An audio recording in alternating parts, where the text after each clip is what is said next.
talking about the thinking and feeling, so we need to understand the parts of the brain that are aligned to what, and how do they fit in our discussion today. Now, I want you to just write down one or two things. How do you feel at this point in time? How do you feel, or how are you feeling, or what are you feeling? Okay. Now, as I said, as Serenity Oasis, the things we need to understand is that we cannot change what we do not know. So you're telling me some of the feelings, and many of you are, some are negative and some are positive. But we're talking about the thinking. We know an average human being, stay with me, has over, we say 56, less than 60 seconds. Thoughts, 56 thoughts. You are here, you are thinking. And you're looking at me, you think you're looking at me, but your brain is somewhere else. So how do you change? How do you make somebody feel good, be seen, be understood, and be heard? If your thinking is not straight. But this is okay. Out of the 56, they tell us that 80 are negative, which is fine. You look at my white shirt and you're like, that shirt does not fit him. Products of negativity. You look at him as he has, you're like, he's getting old. No. Negativity. But what takes my understanding every time I think about this is that 96 of all these are repetitive. Look it up. So we are products of repetition, as Albert Einstein said. Habits. The way you get up today is the way you got up last year. The way you think is the way you think. But that's not okay. It's not enough. Let's go to the feelings. We know an average human being has over 27 feelings. Emotions. That is where the catch is.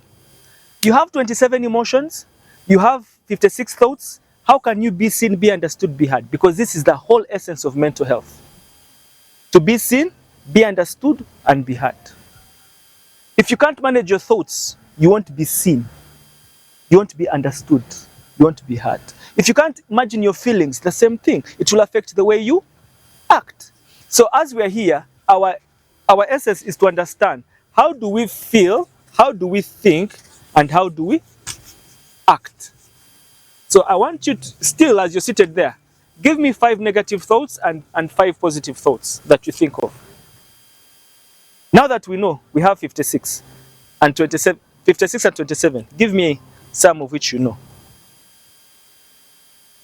Remember this class, we're just getting the theory and a little bit of practical to have an overview of what the whole of this essence of this training and this organization. So they are categorized into 6 basic. We have 1 is happiness, sadness, fear, disgust, anger, and surprise.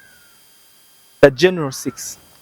So if you're meeting somebody is battling with either of these. They're either happy, they're either sad, they're in fear, they're disgusted, they're angry, and they look surprised or surprised. So I asked you, how do you know you are? That you're trying to ascertain. Now, when you come and talk to me, you have to first know what I am thinking. You have to know what I am feeling, and then you relate back to ask them, which part of your body? Where does this come from? Many of us are in a loop. I asked you, when you're happy, what makes you know that you're happy? Few of you would tell me. Which part of your body? There are those guys, if they're in fear, they'll start stammering, they'll start sweating, they won't even stand upright, they'll feel shy. The way you understand them affects the way you act or react. Now, catching yourself, we shall go there, will be another way. So we come from different schools and different departments and different classes, if I may say. Have we ascertained some of the causes of these mental disorders? What would be the causes? In our different areas. Experience, life experience, yes. I have a friend who never, I give this story every time I have a talk on experience, who never talks to beautiful light girls. He cannot. And his story is very simple. When I was in primary, in O level, I went to Barra High School, and we used to vibe those ladies from Maryhill. And you know the girls from Maryhill speak very good English. Majority of them were coming from Kampala. Now for us who grew up from up country, our English was for is and was. So this guy walks to her, tries to express his interest, and he was belittled. Kept the experience. He came back to university first year when he was pursuing information technology. Today he's a professor and he's not married, he has no kids. And when he was pursuing his bachelor's, first year he approached another beautiful girl, belittled. Since then, never turned back. Every time you talk of a tall, beautiful, light girl, for him, he'll turn on the other side. So it's experience he's talking about. The other?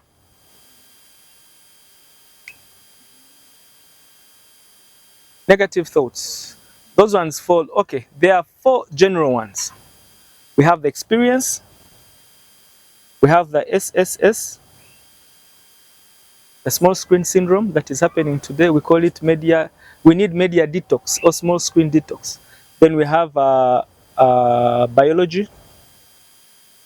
they are those that we are born with. You know where you come from. There's a family, you know that family, huh? Eh? Yes. Experience, then we have the environment. Witchcraft can fall in environment or biology. We shall talk about sleeping disorders. We'll be falling under the small screen syndrome, the triple S. You know, many of us have failed to sleep today because then the cause, what are the symptoms? How do you tell that somebody is battling something? The mere things we're not diving into because we may not get there, but the basic things, yes. Action speaks louder than words. In action, somebody may be very outgoing and of late they're isolating themselves. Or he cannot or she look at you in the eyes. They're moving like chicken that rain has. It's not a bad thing. We all go through that. Yeah? Action. What are some of the symptoms?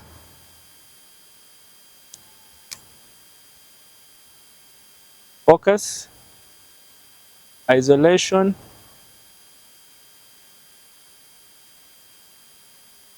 or limited appetite.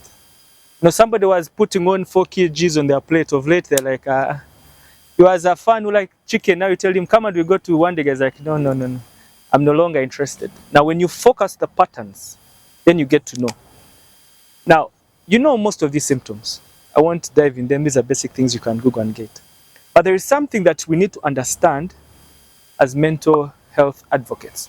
That out there we need to follow patterns. What is a pattern?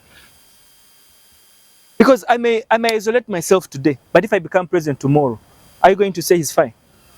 I may even be present all the time, but will you say I'm fine? So what is a pattern? Now, when we talk about a pattern, the underscore is consistency, right? You're doing it over and over again. But for you to be able to ascertain this pattern, there's one thing you need: attention. What is the difference between focus, attention, and concentration? Because I may tell you focus, but will you ever know what I'm trying to mean? Now, what do I mean by for you to ascertain a pattern, you need to pay attention? Attention simply means it is not exclusive, it's inclusive. You know the difference? If I tell you to focus on this marker, what are you going to do? You're going to put, no, don't looking at it just. You're going to put all your energy on this marker. That anything outside of this marker is irrelevant. And in the long run, actually, this marker has power over you. You know why? Because you're focused on it, that nothing outside makes sense. And we as human beings, actually, everything outside makes sense. You get it? It is not what you see only that makes sense. It is those other things that you do not see that sum up. So when you concentrate, when you focus, it's taking up your energy. So you're being inclusive. Whereas paying attention comes from the word to attend. Right? So in paying attention now, when it comes to individuals that will walk to us or as we talk to them, we need to be exclusive. As you're talking to me, we're hearing that guy hitting the gate. We're hearing the vehicles passing and the motorcycles. We're hearing, That is paying attention. So you're keen to everything that is around, because you may be talking to me, and all over, I can tell you a story. You may be talking to me, and all of a sudden, when a phone call hits, rings, I get scared and I'm trying to get my phone. If you cannot ascertain the environment and you're just focusing, you won't notice that. There is a story. This guy is a psychologist, and he was telling us a story that the wife of a friend was enveloped by a bus driver. But this wife was beating up this guy ever. So for him, enveloping the bus driver, taking him up, was a blessing to him. And he used to stay along the road. So when he had gone to visit him and they're having these talks, whenever he had a bus pass, this guy would shake. This guy would shake. And he kept asking himself, why? Until after the story, he asked, but why is it every time a bus passes, you shake? Now, this guy had shared a different story about the wife. But because he paid attention not only to this guy who was talking, but to the other externalities outside, he got the missing link. That this guy actually in his story, he said, you know what, my wife, a bus driver took her out. Now every time I hear a bus, I think the guy has dropped her back. You get? True story. So we need to understand, you need to pay attention to develop the pattern. But if you just come all in, then you're losing out the bigger picture, right? So we mentioned already, we know some of these and the others. But what happens, how are we able to ascertain some of these things? Because before you talk to me, you have to stop me. I don't mean stop me as I'm walking. My thinking and my feeling. If you don't stop me, I'll keep in the loop and you won't find what you want to listen to. So now, how do we stop somebody? For example, you come to me crying. The first thing is to stop your emotion. Right? I want you to, there's what we call the 5, 4, 3, 2, 1 method. Who knows this? Because every time we are battling a mental disorder, we are living either in the past or in the future. Sorry, yes, past or future. Do we accept that? All the disorders, if you may give me a sample of them. Anxiety is what? When are you living? Anxiety, for example. That may happen in the future. How about worry? How about stress? Huh? So when you go out and Google the types of mental disorders, if you're to categorize them, majority of them is either past or future. And we never live in the present moment. And that's why they call us products of what? Habits. So how do you catch me? How do you stop me? To stop my feelings, to stop my emotions, so that I can give you the information that you want. We call it the 5, 4, 3, 2, 1 method. So how many senses does an average human being have? 5 senses. So the 5, and I want you to write it down. Start by writing down 5 things that you see around. Then 4 is for the things here you see, 4 things that you are hearing. Write down 4 things you're hearing right now. And 3 things that you're smelling. Yes. You can't smell. Now for you, exceptional. Okay, as they write the 3 things they're smelling, write down 2 things that you're feeling. Yes? And 1 thing that you're tasting. If you've brushed your teeth, you'll tell us. If you've taken yogurt, we'll know. If you're having a pique, we shall still get to know.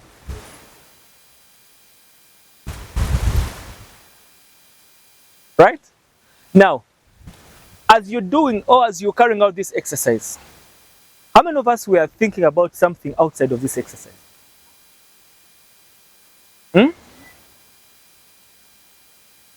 How many? You know, as you do the 5, 4, 3, 2, 1, you are living in the nowness. Because you look around, and once you start looking around, your thoughts will disappear because there's something you're looking for now. How many of you felt that? You should go out and try it out at your own given time. Now, these are some of the things that you need to consider first. If you cannot consider the 5-4, the second is the breathing exercise.